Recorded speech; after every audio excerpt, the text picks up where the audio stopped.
Salam alaika ya Rasul, salam alaika ya Habib, salam alaika, salawatullah alaika, syuraqal ruh ila wahtafat bil budur misla husni ra'ayna qatu ya sururi Allah ya Nabi, salam alaika ya Rasul, salam alaika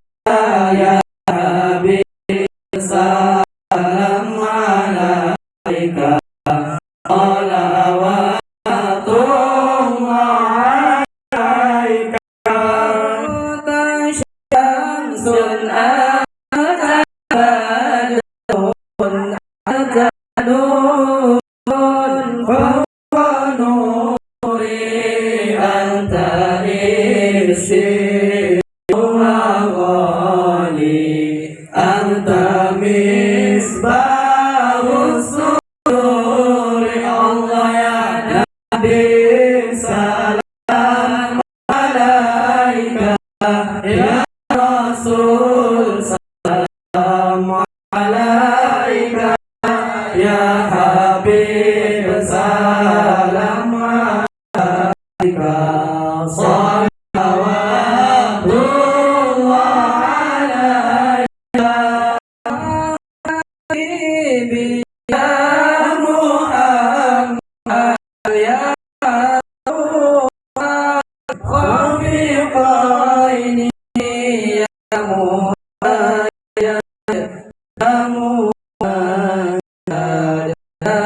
Imam al-qiblatain Allah ya Nabi, salam alaika ya Rasul, salam alaika ya Habib, salam alaika, salawatullah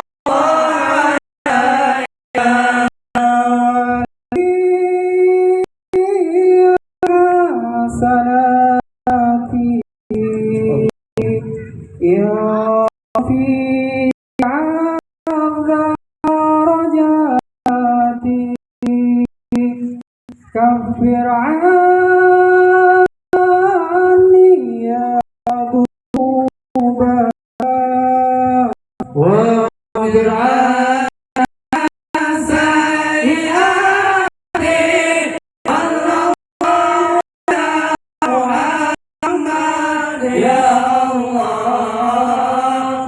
sallallahu alaihi wasallam ya Allah, sallallahu ala Muhammad ya Allah, sallallahu alaihi wasallam ya Allah,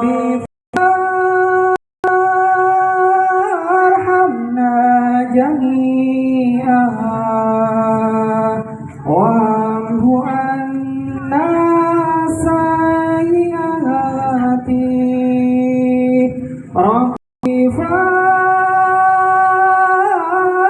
farhamna jami'an bi jami'is salihati, sallallahu ala Muhammad ya Allah, sallallahu alaihi wasallam ya Allah, sallallahu ala Muhammad ya Allah, sallallahu alaihi wasallam ya Allah,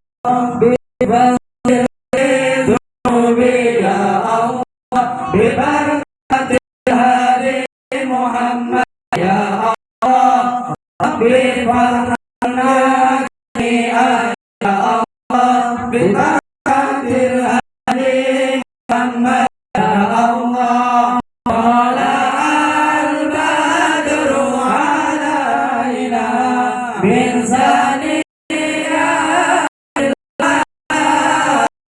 wajah syukru alaina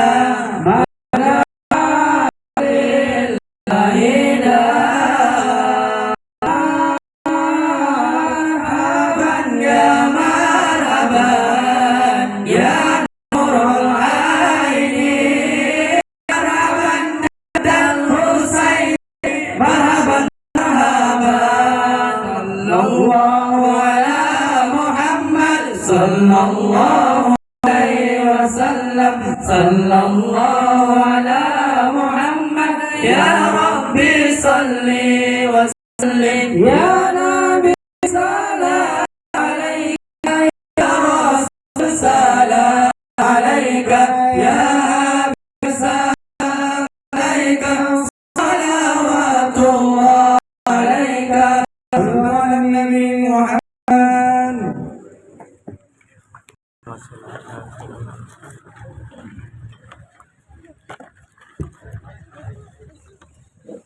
Bismillah, sebelum acara dimulai, marilah kita yang jauh dipersilakan untuk mendekat. Ini santri yang masih ada tempat kosong, silakan maju ke depan. Kita tawajukan diri kita tangguhkan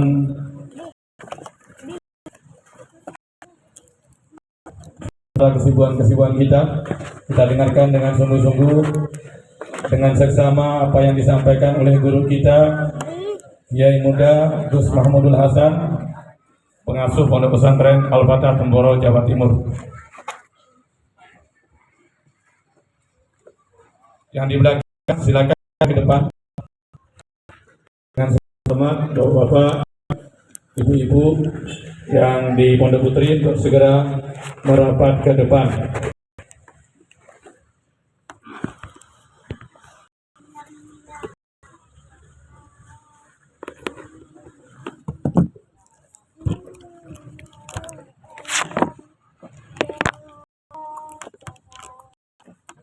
Assalamualaikum warahmatullahi wabarakatuh.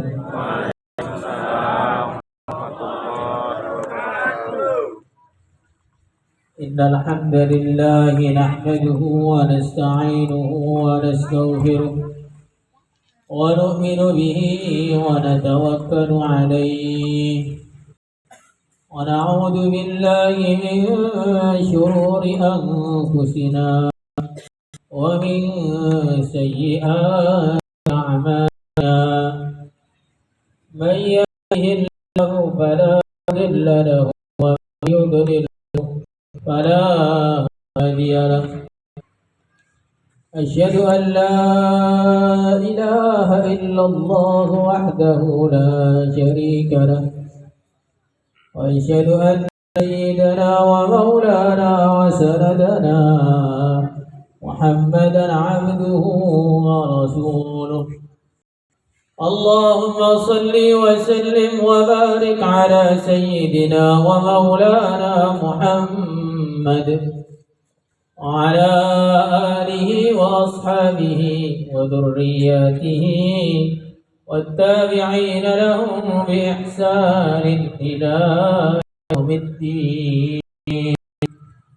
أما بعد، فقد قال تعالى في كتابه الكريم: يرفع الله الذين آمنوا منكم والذين أوتوا العلم درجات.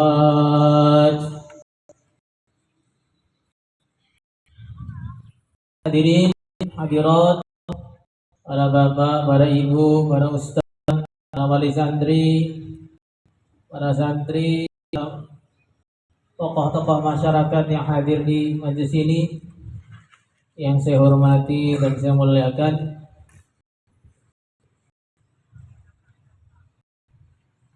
kita harus bersyukur kepada Allah Subhanahu wa taala karena kita telah diberikan sesuatu yang bisa menjadi manfaat bagi kita untuk selama-lamanya. Semua perkara sehebat apapun dia, kalau hanya sementara itu tidak jadi hebat, itu tidak jadi istimewa, itu tidak menjadi luar biasa, karena hanya sementara. Ada orang tinggal di istana negara tapi cuma 1 detik, maka ya tidak hebat. Ada orang punya mobil super paling cepat, tapi boleh dipakai 2 detik saja, ya tidak hebat. Tapi walaupun cuma sepeda tel saja, sepeda kayu saja, kalau dipakai seumur hidup lebih baik daripada kendaraan yang begitu cuma detik saja. Yang dimuliakan banyak apa? Maksudnya kita harus memahami bahwa apabila kita diberi oleh Allah Subhanahu wa taala agama, ini berarti kita diberi oleh Allah kebaikan yang selama-lamanya. Kalau diberi selain agama, itu hanya diberi kebaikan yang sementara. Yang sementara itu pun kadang-kadang nggak mati sudah bagikan. Maka berbandingan ilmu yang kekal, yaitu ilmu agama, dengan perbandingan ilmu yang sementara, yaitu ilmu dunia. Ini bagaikan orang yang naik kapal laut, berwisata bersama teman-temannya.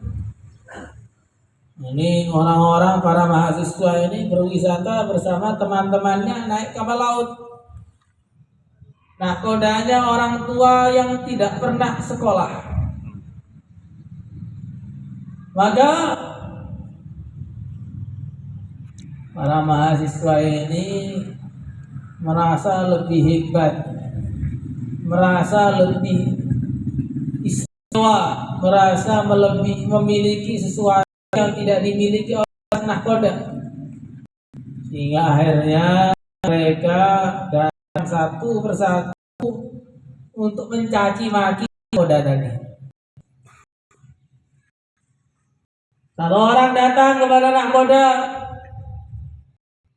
hai ketua, tahukah kamu matematika? Nahkodanya dia aja bilang, apa itu matematika? Jangan bilang matematika itu, nanti bahaya ini tengah laut. Anak muda tersenyum ngejek mengatakan,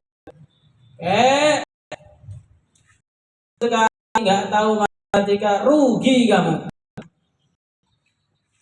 Lagi siswa kedokteran, pakai tua tahu nggak ilmu kedokteran? Apa kedok-kedok itu apa itu? Kedokteran, nggak tahu saya. Maka mahasiswa tadi dia pergi berlalu sambil menyeringai, mengatakan, hidup kali nggak tahu kedokteran, rugi. Maka datang mahasiswa dari berbagai jurusan yang lain, satu tuh ngejek, kamu tahu ini? Kamu tahu ini? Nggak tahu, rugi kamu. Hidup di dunia nggak pernah rugi. Maka kali itu ada di dia. Tengah-tengah perjalanan, tiba ombak besar menghadang, badai nyambar-nyambar, dan begitu deras dengan suara yang mengerikan. Maka semua yang di kapal Rubah yang aslinya tertawa, bergembira, tiba-tiba menjadi ketakutan yang begitu dahsyat. Maka tua tadi datang kepada anak-anak muda yang ngeyel tadi. Hei anak muda, kalian tahu nggak ilmu tentang berenang? Oh nggak tahu, nggak ada kolam renang di depan rumah kami, di hutan semua sawit. Maka kali tua tadi mengatakan, ketahuilah ilmu yang kamu banggakan tadi semuanya sekarang nggak ada gunanya. Kapal ini mau tenggelam, yang selamat hanya yang bisa berenang. Cuma saya mau selamat tinggal. Akhirnya kakek tadi berenang selamat, yang lain tenggelam semua. Ilmunya tidak ada gunanya. Begitulah di dunia ini. Orang ahli ilmu agama ini ditertawakan sama orang-orang ahli dunia. Apa itu ilmu agama? Masa depannya suram. Apa itu santri? Sudah zaman roket masih bawa kompor aja kemana-mana. Apa itu pelajar ilmu orang Indonesia sok-sok pakai pakaian yang orang Arab, pakai jubah, pakai selor. Apa itu? Gak ada gunanya. Ya Allah, gak ada gelar. Lama-lama pondok tentang ustadz saja. Mana? Sertifikatnya mana? Ijazahnya mana? Gelarnya mana? Wes, caci maki. Begitu sampai dikubur, ternyata yang dibanggakan semua nggak ada gunanya, hanya ilmu agama yang bisa menyelamatkan. Allah. Nah, ini fakta. Ini gambaran bagaimana kadang-kadang memang ahli batil itu selalu mencaci maki orang-orang yang mengamalkan agama. وَيَصْنَعُ الْفُلْكَ وَكُلَّمَا مَرَّ عَلَيْهِ مَلَأٌ مِّن قَوْمِهِ سَخِرُوا مِنْهُ قَالَ إِن تَسْخَرُوا مِنَّا فَإِنَّا نَسْخَرُ مِنكُمْ كَمَا تَسْخَرُونَ. Nabi Nuh, orang yang mengamalkan ilmu, ya ahli agama sebelum kita, begitu juga nasibnya sama. Tengah-tengah kapal, kaumnya lewat. Apa ini tuh? Kemarin jadi nabi, sekarang mau jadi tukang kapal. Kemarin nabi, sekarang tukang kayu, tidak profesi ya? Kamu ini lucu, di tengah darat kok bikin kapal. Apa ini? Nabi mengatakan, "Tasharu minna, fa inna nasharu minkum kama tasharun." Kamu nganggap kami ini lucu. Sebenarnya menganggap kamu ini lucu. Kamu hamba Allah, tinggal di bumi Allah, dapat rezeki dari Allah, merasa bisa taat.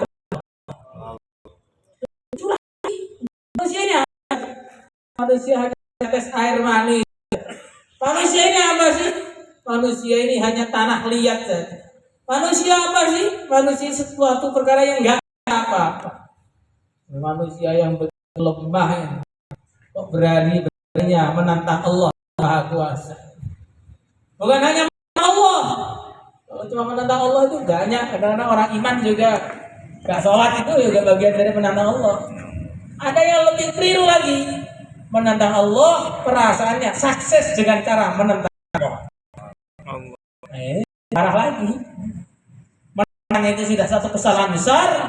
Rasa sukses dengan menentang Allah itu kesalahan yang lebih besar. Maka yang dimuliakan oleh Allah Subhanahu wa taala, kalau kita ini punya putra-putra belajar agama, yang mengamalkan agama, jangan khawatir terhadap masa depan. Kenapa khawatir? Karena orang yang taat kepada Allah. Jangan pernah mengkhawatirkan masa depannya orang yang taat kepada Allah. Khawatirkanlah anak-anak kita ini, mereka maksiat kepada Allah, itu perlu dikhawatirkan, harus dikhawatirkan. Maka dikatakan dalam Al-Quran, "Alaihissallahu bikafin 'abdah wa yukhawwifunaka billadzina min dunih." Allah lah yang mencukupi hamba-hambanya, tetapi sebagian hamba Allah itu malah menasihati hamba-hamba taat kepada Allah dan perkara-perkara yang tidak ada manfaatnya atau mudaratnya bagi mereka sama sekali. Ini manusia itu yang berada di jalan yang benar, banyak yang menakut-nakutinya. Ini bahaya ini. Masa depan kamu bagaimana? Masa tua kamu bagaimana? Nasib anak-anak kamu bagaimana kalau hanya mengamalkan agama? Banyak orang begitu. Tapi nggak pernah kita dengar orang ngomong, kalau kamu maksiat kepada Allah, nanti di akhirat bagaimana? Mati kamu bagaimana? Nggak pernah dipikirkan. Padahal orang yang maksiat itu loh, nggak pernah ada yang nggak ada. Coba buktikan. Boleh saja maksiat terus, nggak ngamalkan agama, boleh. Syaratnya kalau malaikat Israel datang bisa kita usir. Boleh saja kita ini berani kepada Allah, mau mengamalkan agama Allah, tidak belajar dari Rasulullah, boleh. Syaratnya kalau ada gempa bisa kita tahan dengan kaki kita. Jangan gempa, tahan nih, berhenti. Nah, kalau begitu bisa berhenti, boleh.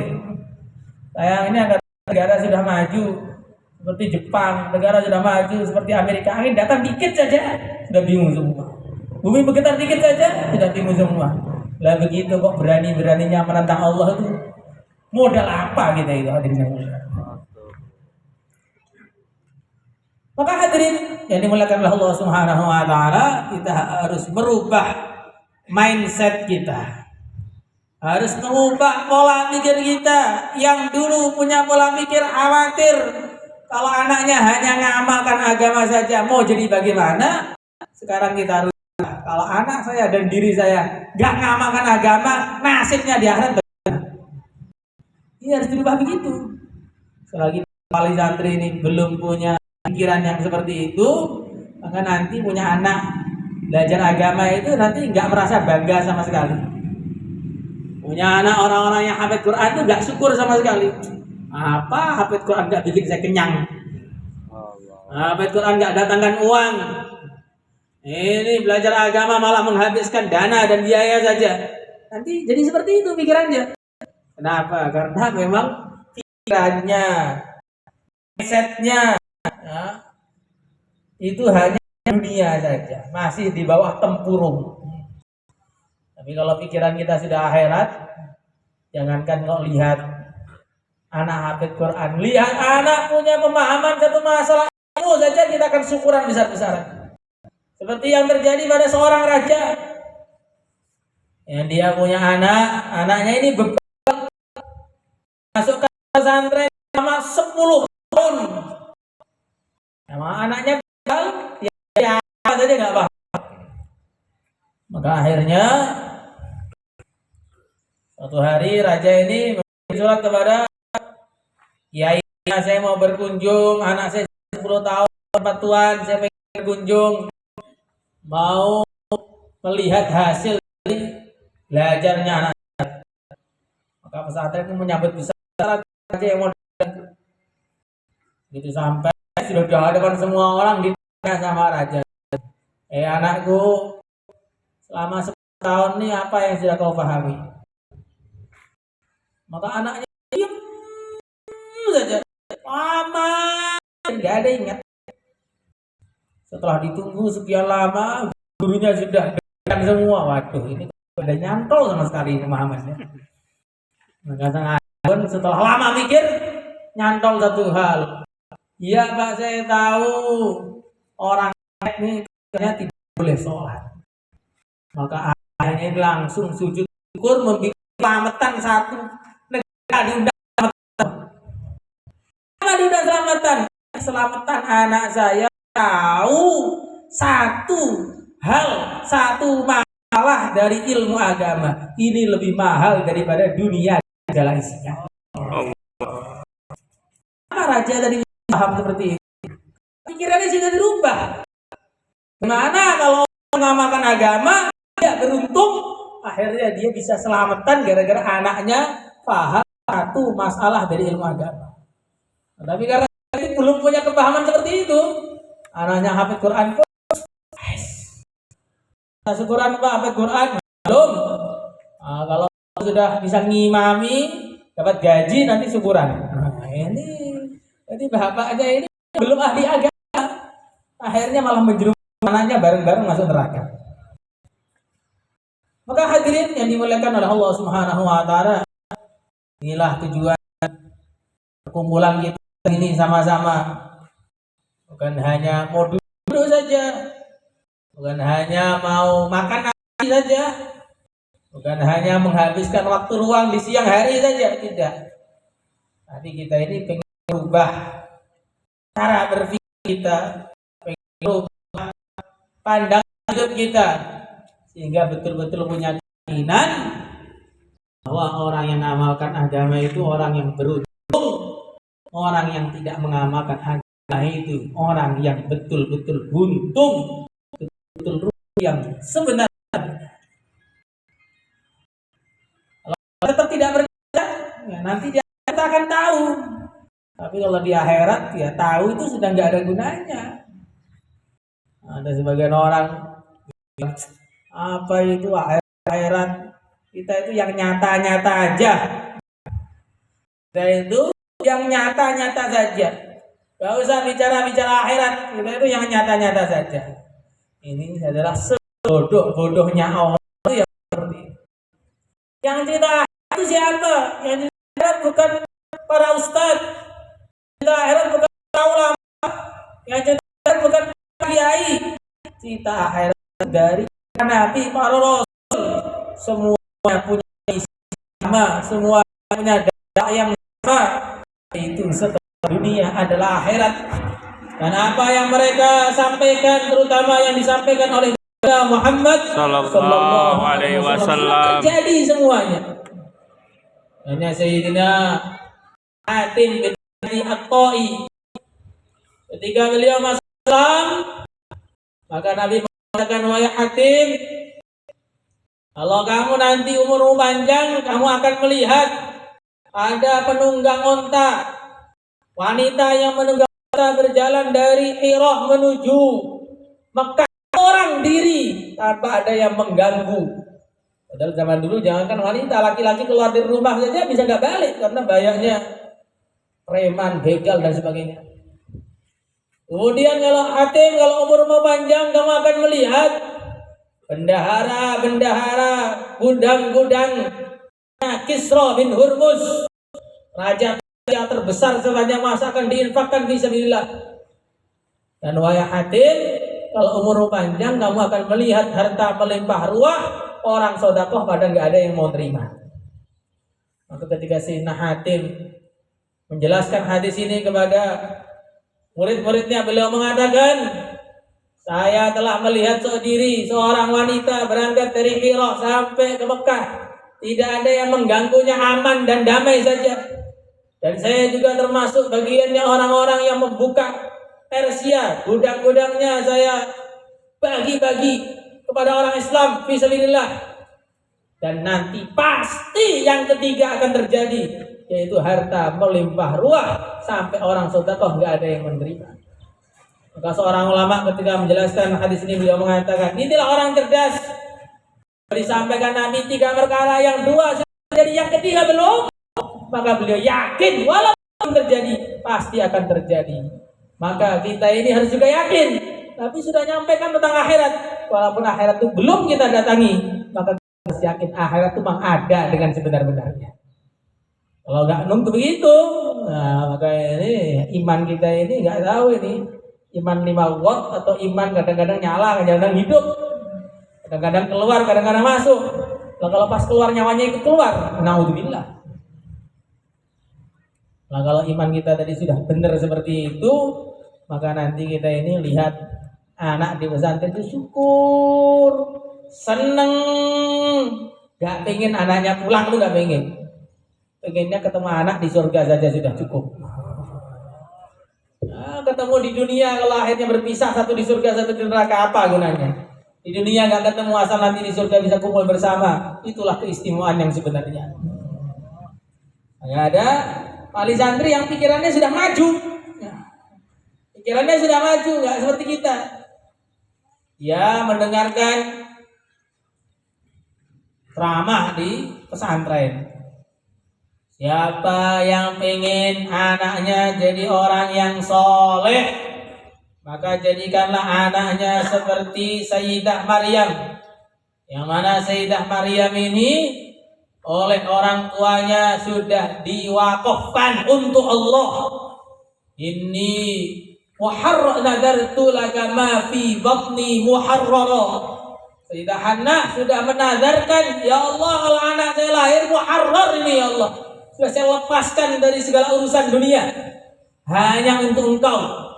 Maka kalau pengen anaknya jadi orang yang soleh, maka serahkan anaknya kepada Allah. Sudah, nggak usah diurus-urus lagi, biarkan dia mengamalkan agama sampai dia berjumpa dengan Allah. Maka setelah mendengar ceramah itu, wali santrinya ini terkesan, dia mau dapat hidayah, terkesan. Bilang sama anaknya, nak, mulai hari ini saya sudah menyerahkan kamu untuk Allah. Kamu sudah bukan saya lagi, saya serahkan kamu untuk Allah. Kamu silakan agama sampai mati, nggak usah mikir orang tua. Anaknya belajar di masjid, sungguh-sungguh nggak pulang 10 tahun tuh nggak ada pulangnya. Setelah selesai 10 tahun, udah prestasi tertinggi, nilainya juara 1 terus, Quran ngeses, minhaj pun lewat-lewat. Maka dia pulang ke rumah, sudah selesai memang. Ketok pintunya, Assalamualaikum. Waalaikumsalam. Siapa di luar? Anak bapak, sudah selesai mondoknya. Maka ayahnya ini punya jawaban yang terduga. Loh, nggak ada, saya nggak punya anak kok. Anak saya sudah saya serahkan kepada Allah, itu bukan anak saya lagi. Nggak dibuka pintunya, nggak pengen kangen-kangenan juga nggak pengen. Anak saya sudah saya serahkan kepada Allah, bukan urusan saya lagi. Anaknya pun langsung balik ke pesantren, nggak jadi pulang, ngaji lagi, sampai jadi seorang wali. Nah, kalau anaknya sudah jadi wali, ya otomatis bapaknya nanti ditarik ke surga sama anaknya. Nah, sekarang ini coba kita punya pikiran yang maju begitu, kira-kira bagaimana? Anak saya untuk cari ridho Allah sudah tidak ada sangkut pautnya dengan saya lagi. Nah, kalau kita melepaskan sangkut paut kita dengan anak kita di dunia ini karena Allah, maka ketika orang-orang pada berlepas diri dengan anaknya pada hari kiamat karena anak yang mengamalkan agama Allah, di saat itulah kita bisa bangga, ini anak saya, anak yang mengamalkan agama Allah. Itu yang kita cari, Pak. Percuma, ini anak saya, mau saya atur sendiri, gak bisa dihukum. Kayak zaman sekarang, cubit dikit, lapor polisi. Masya Allah, suruh bikin sekolah sendiri aja itu orang tuanya. Orang-orang yang pokoknya ini anak saya, mau saya atur sendiri, gak usah amal-amal agama. Nah, nanti sampai di akhirat tuntut-tuntutan akhirnya. Anaknya nuntut bapaknya, bapaknya nuntut anaknya, dorongan tarik-menarik menuju neraka. Nah, sekarang tinggal mau yang mana? Mau anak model yang menyelamatkan kita, atau anak yang menjerumuskan kita? Anak yang menolong kita, atau anak yang menuntut kita? Itu semua tergantung kita ketika masih di dunia. Keputusannya sekarang ini. Kalau nggak sekarang, kapan lagi? Karena belum tahu masih hidup atau sudah mati. Maka hadirin yang dimuliakan oleh Allah Subhanahu wa taala, itulah usaha kita di pesantren ini. Usaha kita di pondok ini bukan sekedar belajar ilmu, dapat ijazah, sertifikat, gelar ustaz. Bukan itu saja. Kita pengen punya anak-anak yang bisa membantu kita di saat kita sangat butuh kepada bantuan anak kita, yaitu ketika setelah kematian kita. Insyaallah semuanya hadirin. Insyaallah. Hadirin yang dimuliakan oleh Allah Subhanahu wa taala, agar kita ini punya anak yang soleh, syarat yang utama kita sendiri harus soleh. Karena pesantren ini hanya wadah saja. Sebenarnya anak itu kaitan paling erat dengan orang tuanya. Katakan kemarin, orang tua dengan anak itu seperti manusia dan bayangannya tidak akan pernah berpisah. Walaupun dipisah oleh apapun, dia nggak akan pernah berpisah. Walaupun jarak rumah kita dengan pesantren itu jauh, ya anak itu kelakuannya akan mirip-mirip saja dengan orang tuanya. Seperti bayangan, tidak akan jauh dengan apa yang dilakukan benda aslinya. Kalau benda aslinya ke kanan, bayangannya akan ke kanan. Benda aslinya ke kiri, bayangannya akan ke kiri juga. Benda aslinya tinggi, bayangannya akan tinggi. Benda aslinya pendek, bayangannya akan pendek. Begitu juga apa yang kita lakukan di rumah itu akan sangat berpengaruh pada anak-anak kita. Di sini anaknya dididik untuk baca Quran, orang tuanya di rumah baca koran. Makanya lama-lama anaknya baca koran juga, nggak akan kuat baca Quran. Di sini anak-anaknya dididik untuk tahajud, orang tuanya bangun jam 7 pagi langsung ke sawit, nggak pakai sholat subuh umpamanya. Ya nanti anaknya di pondok lama-lama nggak kuat untuk sholat subuh, nggak kuat. Jadi anak-anaknya dipelajari yakin kepada negeri akhirat. Orang tuanya pikirannya dunia, ya anaknya lama akhirat dijual untuk menjadi dunia. Maka ini kalau anak kita nakal di pesantren, jangan salahkan pesantrennya, salahkanlah diri kita yang masih juga ketika di rumah. Yang pertama, kemudian yang kedua, lalu doa anak-anak kita. Karena di antara doa yang makbul adalah doa orang untuk anaknya. Dan syarat yang ketiga, tidak boleh ditolak kalau pengen anak soleh, harus cinta kepada orang soleh. Syarat pengen jadi anak ahli ilmu, harus cinta kepada orang-orang yang ahli ilmu. Kita itu ahli ilmu saja kita sakit, bagaimana harus punya ahli ilmu? Kalau kita melihat orang sholat saja rasa ini sesuatu perbuatan nggak menyenangkan, bagaimana kita punya anak yang ahli sholat? Maka jangan pernah berharap punya anak yang soleh kalau kita ini tidak cinta kepada orang soleh. Jangan pernah berharap punya keturunan ahli ilmu kalau kita sendiri tidak cinta kepada ahli ilmu. Ya Allah. Minta maaf, kita doa bersama, semoga majelis kita diterima oleh Allah Subhanahu wa taala. Semoga duduk bapak-bapak ibu-ibu ini diterima oleh Allah, dan diterima oleh Allah, ganti lebih baik kalau di dunia dan di akhirat. Allahumma shalli ala sayyidina Muhammadin wa ala sayyidina Muhammad. Alhamdulillahi rabbil alamin. Rabbana wa illam taghfir lana wa tarhamna lanakunanna minal khasirin.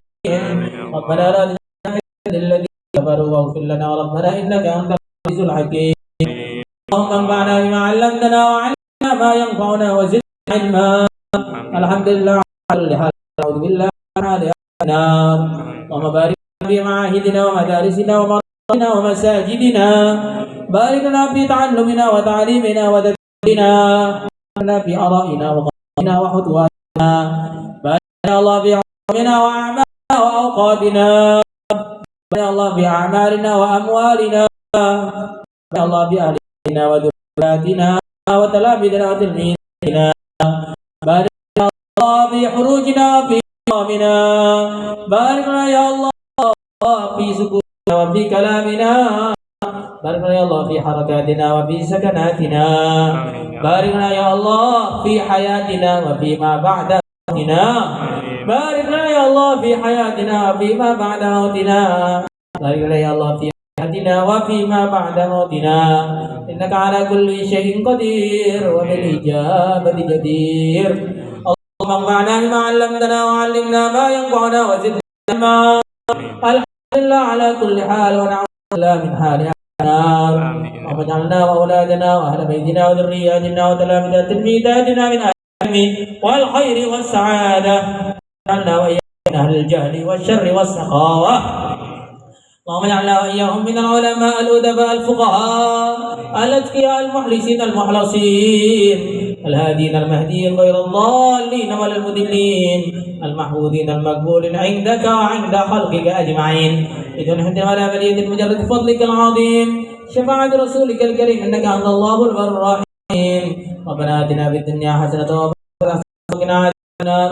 صلى الله وبارك على سيدنا مولانا محمد والحمد لله رب العالمين. الفاتحة.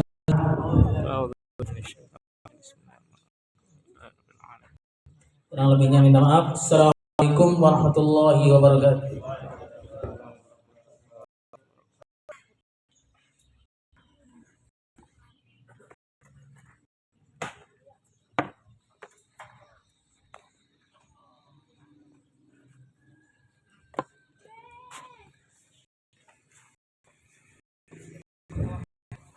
Alhamdulillah dengan bertanya selesai acara pada pagi ini, dan setelah itu tutup, setelah itu Bapak Ibu silakan menuju ke tempat khidmat yang disediakan di konter ataupun di pondok putri.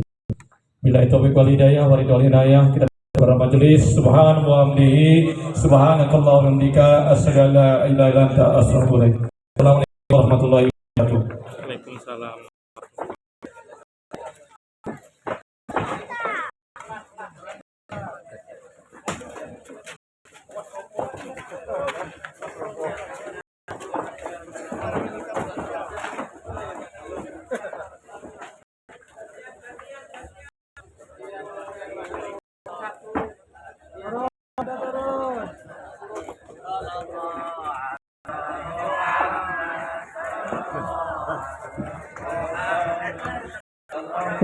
Ala Muhammad sallallahu alaihi wasallam, sallallahu ala Muhammad sallallahu alaihi wasallam, sallallahu ala Muhammad sallallahu alaihi wasallam, sallallahu ala Muhammad sallallahu alaihi wasallam, sallallahu ala Muhammad sallallahu ala Muhammad sallallahu alaihi wasallam, sallallahu ala Muhammad sallallahu alaihi wasallam, sallallahu ala Muhammad sallallahu alaihi wasallam, sallallahu ala Muhammad sallallahu alaihi wasallam, sallallahu ala Muhammad sallallahu alaihi wasallam, sallallahu ala Muhammad sallallahu alaihi wasallam, sallallahu ala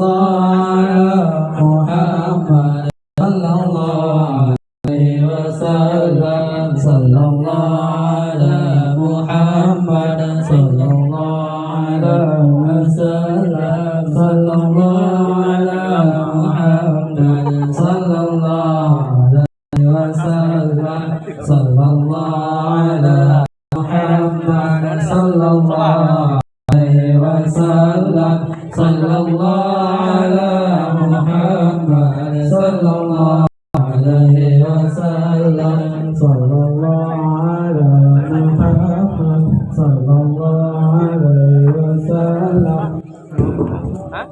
Orang tua masalah apa? Iya. Boleh nggak?